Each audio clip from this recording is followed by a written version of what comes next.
négligence de la mise en place d'un bon système de procédure de gestion. Vous voyez, au-delà d'avoir un bon projet, quand vous allez mettre en place votre entreprise, il faut aussi penser à mettre en place une bonne procédure de gestion. C'est savoir tenir la comptabilité, savoir faire le suivi de vos activités, savoir faire le contrôle de vos activités et savoir gérer le personnel. Ça, c'est les rêves de beaucoup de gens négligés. Tu peux avoir un bon projet. Quand tu vas mettre en place ton projet, quand tu vas mettre en œuvre ton projet, si tu ne fais pas les suivis, si tu ne fais pas les contrôles, si tu ne tiens pas la comptabilité, il est fort probable que tu passes à côté des objectifs. Comment? Par rapport à notre ami, vous appelez comment? Monsieur Gédéon, il a posé une très bonne question. Je reçois beaucoup plus ce genre de questions dans les masterclass que j'organise. C'est vraiment parmi les questions qui reviennent toujours. Un jeune étudiant, ou soit un jeune qui a fini les études, il a un bon projet, mais il n'a pas de financement pour son projet. Il veut trouver le financement. Bon, dans ces points, moi je dis toujours la vérité toujours. Il n'y a aucune banque qui peut vous donner des crédits si vous n'avez pas encore montré vos prêts. Parce qu'il y a un principe au niveau des banques pour octroyer des crédits, il faut qu'il y ait une activité existante. Ça, c'est dans toutes les institutions financières. Mais cela ne vous empêche pas de mettre en place votre projet. Je dis toujours aux gens, si vous avez un bon projet, mais vous n'avez pas encore de financement, vous devez premièrement montrer la volonté vous-même, vous devez premièrement vous sacrifier pour votre projet. Comment? Premièrement, une idée que je donne aux gens, ce n'est pas mauvais de commencer petit. Ce qui est mauvais, c'est de demeurer petit. Avec votre projet, vous pouvez commencer petit, mais comment? Tu sais, nous avons même des relations. Il te sera difficile de trouver 10 000 $ auprès d'une personne. Mais c'est possible de trouver 10 $ auprès de 1000 personnes. Ça, c'est la première stratégie que je donne aux gens.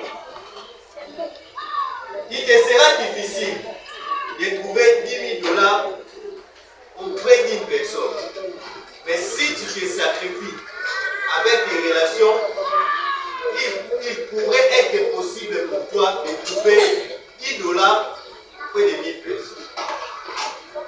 Deuxième possibilité, si vous cherchez et que vous ne trouvez pas, sachez que dans ce pays, il y a des gens qui ont beaucoup d'argent et qui manquent à faire avec leur argent.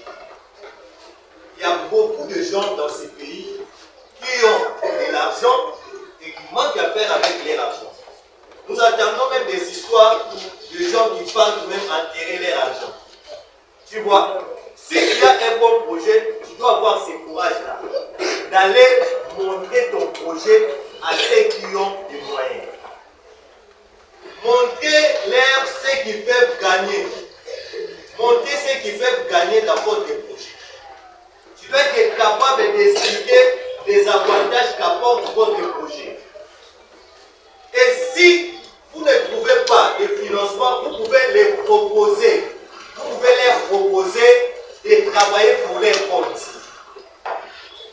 Ça aussi, c'est une manière d'accomplir votre projet. Vous pouvez proposer à ces gens-là qui ont l'argent votre projet de travailler pour leur compte.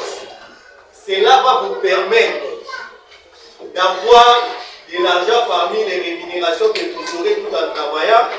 Cela va vous permettre de mettre en place un autre projet plus tard. Vous comprenez? Donc, si vous avez un bon projet et que vous avez le courage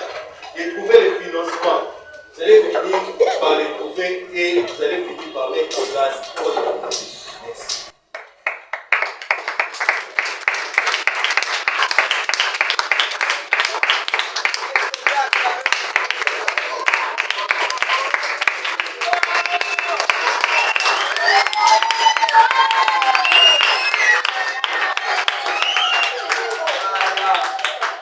Voilà, je comprends que ce sont des entrepreneurs qui ont acclamé.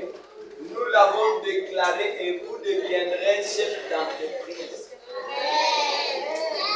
Regardez, depuis que l'homme a nommé Lion, il y a quelqu'un qui a changé ce nom-là. Voilà. De même que nous vous bénissons, personne ne va changer cette bénédiction au nom de Jésus. Serez les chefs d'entreprise au nom de Jésus.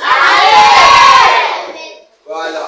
Alors, merci beaucoup, monsieur Fabien, pour avoir répondu à notre invitation et pour avoir communiqué à ses amis et à nous tous ces grandes lignes sur qu'est-ce que l'entrepreneuriat et pourquoi entreprendre. Comme nous avons dit, les rendez-vous est pris pour un autre numéro que nous aurons sur comment entreprendre. N'est-ce pas? N'est-ce pas? Maintenant, nous avons su c'est quoi l'entrepreneuriat, pourquoi nous devons entreprendre, c'est pour répondre aux besoins. C'est pour accroître son influence. C'est pour, au fait, manifester c'est pourquoi Dieu nous a créés. Voilà, c'est pourquoi nous entreprenons. Mais aussi, comment entreprendre alors? On a des idées. On a une idée acceptable, écrite. Comment ou l'écrire correctement? C'est cela que nous aurons dans les prochains numéros avec notre conférencier, M. Flavien Toumoula, que moi j'appelle mon apôtre.